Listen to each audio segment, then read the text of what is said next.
explanation for a dominant two-party system in the United States is the dominance of liberal political culture.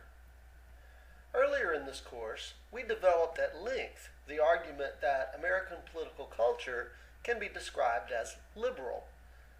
Without going into a detailed review of the fundamental assumptions and values of liberal political thought, we'll simply remind ourselves that a liberal political culture is one which places an emphasis on the rights and liberties of the individual.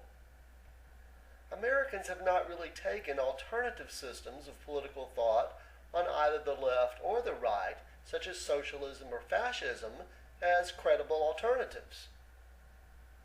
Liberalism, you will no doubt recall, occupies the middle of the ideological continuum, and American political debate has been framed within the context of alternatives that are consistent with liberal assumptions and liberal political values.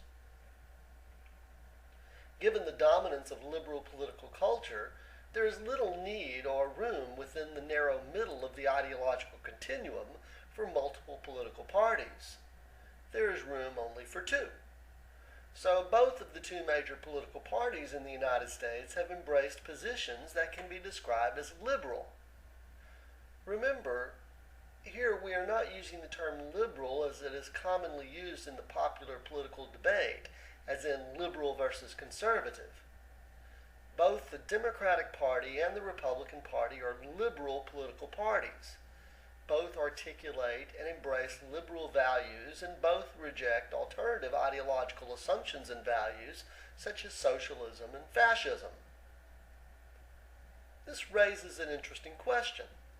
If liberal values and assumptions dominate American political culture and debate, and if both of the two major parties in the United States are liberal parties, why are there two?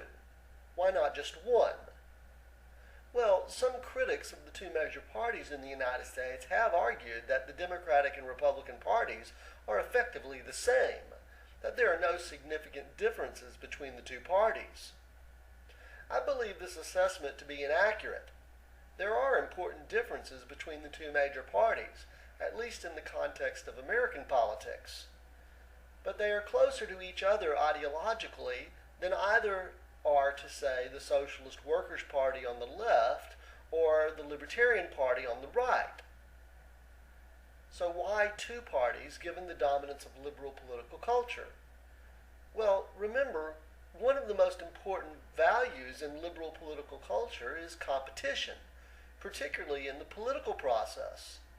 So this explanation contends that two political parties are necessary to foster competition, but more than two is really unnecessary, given that both operate within the parameters established by the dominant liberal value system.